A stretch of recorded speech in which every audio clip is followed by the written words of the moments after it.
and without delay. Thank you. And now I'll take a few questions, and I'm starting with Alex from the BBC. Prime Minister, thank you very much. Alex Forsyth, BBC News. You've just described the Gaza peace plan as a moment of profound relief. Can you spell out what you see as the next steps for the future governance of Gaza, and who should that involve? And when you discussed the war in Ukraine with Prime Minister Modi, did you raise the issue of India buying Russian oil? Well, let me start with Gaza because, as I say, I strongly welcome this deal, and I will take this opportunity to put on record my thanks to President Trump for his leadership on this, to the Qataris, to Egypt and Turkey, who've done really important work in the negotiations. It is a relief to the world, and I think particularly of the hostages who've been held a very long time and their families, and to all the civilians in Gaza who've been so affected by this conflict. And so it does now need to be implemented. And as for the next stages, we, the UK, stand ready to work with others on implementing the next stages. We're set out in the plan, but it is a really important step that's been reached here, and that's why I strongly welcome it. On the question of Ukraine and Russia, yes, we did discuss that this morning with President Modi, and we each went through the steps we're taking to bring about a resolution of the conflict, and we emphasised in particular our focus on the shadow fleet and the work that we're doing leading the coalition of the willing. Thank you, Alex. Can I come to Carl, ITV? Thank you, Prime Minister. Can I push you on that just a little bit? Did you ask the Indian Prime Minister to stop buying Russian oil and stop funding Russia's war machine in Ukraine? And separately, did you raise the issue of British man Jagtar Singh Johal? What did you ask and what was the response? So on the first question of Russia-Ukraine, we did discuss this and looked particularly at the outcome that we both want. So Prime Minister Modi and myself, the focus on ending this conflict and the various steps that could be taken to end. And that was a wide-ranging discussion, but we did set out the steps that we are taking in relation to energy, particularly on the shadow fleet, and the work of the Coalition of the Willing. On the consular cases, yes, we did raise the consular cases. We always raise them when we have the opportunity to do so. I should say that the Foreign Secretary is meeting the families in coming weeks, as well as raising it today. Thank you. Sam from Sky. Sam Coates, Sky News. Prime Minister, it looks like Tony Blair is going to have quite a big role overseeing Gaza. Should we trust his instincts on that? And also, you spoke to the boss of Infosys yesterday about the successful rollout of digital ID in India. What lessons did you take away from that conversation? Well, just in relation to the situation in the Middle East, the first and most important thing to say is that the deal today is a real breakthrough.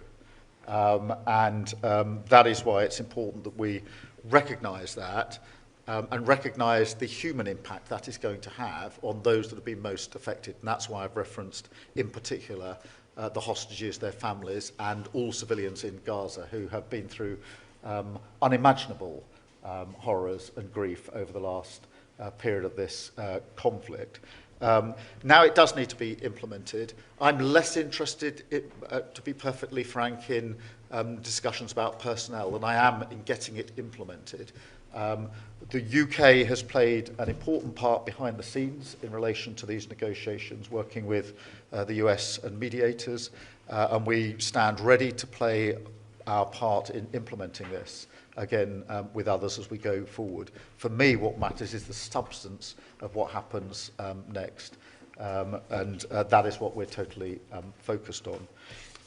In relation to digital ID, we did discuss this yesterday, and in particular the benefits that it has brought in India. We've obviously also looked at other countries, Estonia, for example, and the speed with which it allows citizens here to access services, particularly financial services, is something that was recognised in our discussions yesterday and actually at the FinTech discussion that we had today as well. So we're looking at those examples of how digital ID helps individuals with the processes that sometimes take too long and are too cumbersome, and makes them easier for them.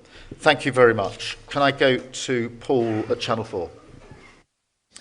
Good afternoon, Prime Minister.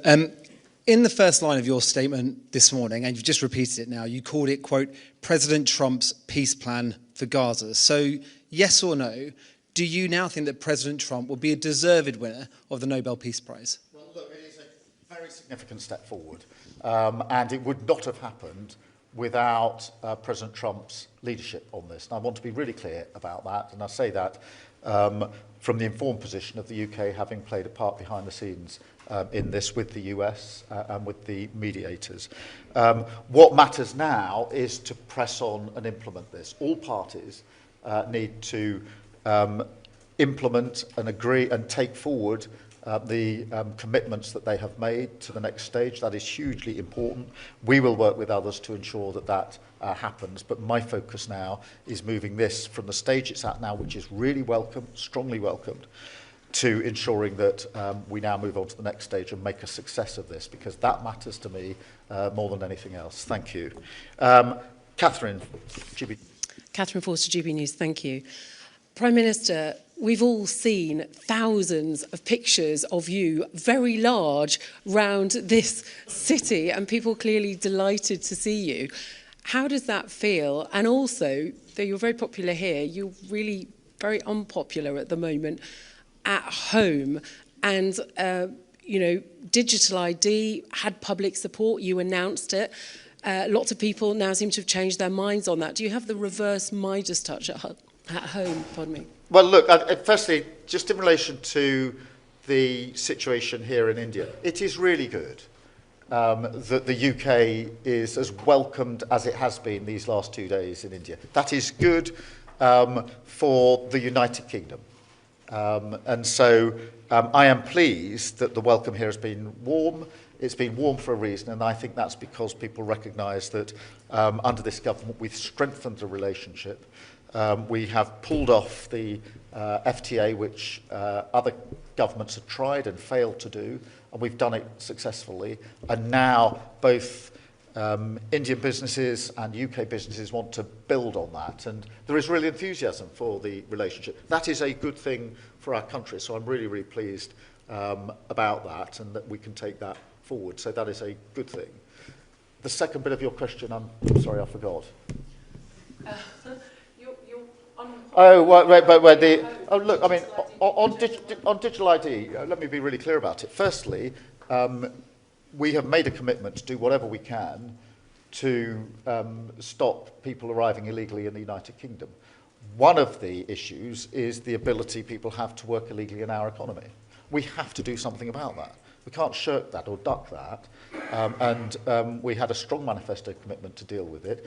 I think the vast majority, if not everyone in the UK, wants it gripped. And we need to therefore take measures necessary to grip it. One of the things on digital ID that I do think we need to emphasise and make the case for, frankly, is the great benefits of digital ID. You can see from Estonia the speed with which people can access services that are available to them, which have been transformational, and there's great enthusiasm in Estonia for it. Here in India, I think it's 1 billion people have digital ID. It's been taken up on a voluntary basis in huge numbers, not least because it means that you can access your own money, make payments so much more easily than is available with others. So I think now we need to go out and make that case of the huge benefits that this will bring. There needs to be a national debate about it, and I think that the more people see the benefits that come with this, the more, as has happened in other countries, people say, that will make my life easier, and therefore I want to get on with it. Thank you very much, Catherine. I've got Jess from The Guardian. Prime Minister, thank you. You've got a huge trade delegation here, and I think the last time there was one this big was Theresa May's delegation to China in 2018. I wonder if you can tell us whether that country is next on your list next year for a big trade trip, and do you have the same hopes for that relationship as the way you've improved it here? Well, I'm really pleased that this is the biggest trade mission ever to India, and actually one of the most diverse in the sense that we've got big businesses, iconic businesses. We've got smaller or medium-sized businesses, but we've also got universities represented through their vice-chancellors, sports bodies, cultural bodies, filmmaking bodies, fashion industry, have all come together in this trip. And that shows the breadth of the possibility because they've come here to take advantage of those opportunities. Yes, I want to press on with others. We've already obviously got a trade deal with the US and with the EU. In the more uncertain world of tariffs, I think it's to the advantage of the United Kingdom to lower trade barriers with other countries. In relation to China, that's not on our list for a trade deal as such, but our position is to cooperate where we can, challenge where we must, and that's been the consistent policy of the government in relation to China. Thank you very much. I've got Aubrey from the Times. Hello, Prime Minister. Aubrey Allegretti from the Times. On that theme of the challenge, I'm hoping you can clear up some of the claims around the China spy case. Today we've heard from Mark Sedwill, who's obviously a predecessor of Jonathan Powles as National Security Advisor, and he said that of course China is a national security threat, and he finds the official explanation about why the trial collapsed very hard to understand. So if he's saying that, he can't be the only one. Can you say categorically whether any minister or Jonathan Powell was involved in the decision not to provide the CPS with evidence that at the time the offences were alleged to have taken place, China represented a threat to national security? If ministers didn't take that decision, who did? And finally, can you explain why the government refused to provide this evidence when there are multiple examples on the public record from the time of China being referred to as a threat to national security? The evidence in this case was drawn up at the time and reflected the position as it was at the time. And that has remained the situation from start to finish. That is inevitably the case because in the United Kingdom you can only try people on the basis of the situation as it was at the time. You can't try people on the basis of the situation as it now is or might be in the future.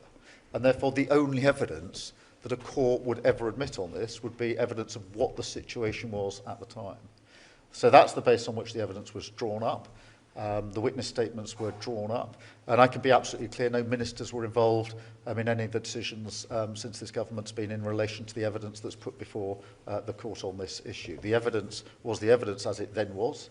That's the only relevant evidence. That evidence was the situation as it was under the last government, the Tory government, rather under this government. It's not a party political point, it's a matter of law. You can only try someone on the basis of the situation as it was at the time of the alleged offence. You can't try them on the basis of the situation as it might evolve weeks, months, years down the line. That's a fundamental, and that's at the centre of this particular issue. Thank you very much. And then Times of India. Yes.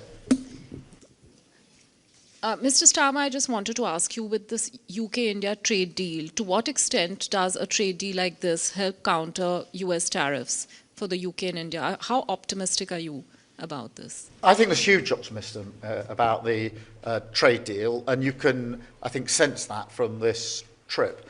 There was optimism in July in Chequers when we hosted Prime Minister Modi and we signed the deal. There's just as much optimism here with businesses already taking advantage of the new spirit, if you like, that's been brought about by the trade deal, because the trade deal is still to be implemented, which we're going to do at speed, but already it's opened up new opportunities and new confidence. Both Prime Minister Modi and I recognise that in a world which is more uncertain now in trade and the economy, it is significant that two important and great democracies, the UK and India, have signed this agreement, provided that stability and that certainty, because that's what provides the opportunities, some of which we've already harnessed in the last 48 hours whilst we've been here, 10,600 jobs through the opportunities just whilst this delegation has been on the ground. So a really big opportunity, both for UK and for India. And in a sense, that's not just what I'm saying and the Prime Minister is saying here, it's what businesses are saying, it's the discussions they're having, it's what cultural institutions are saying, it's what the universities are saying. They see this as deeply significant in an uncertain world, and they're right about that. Thank you very much. you.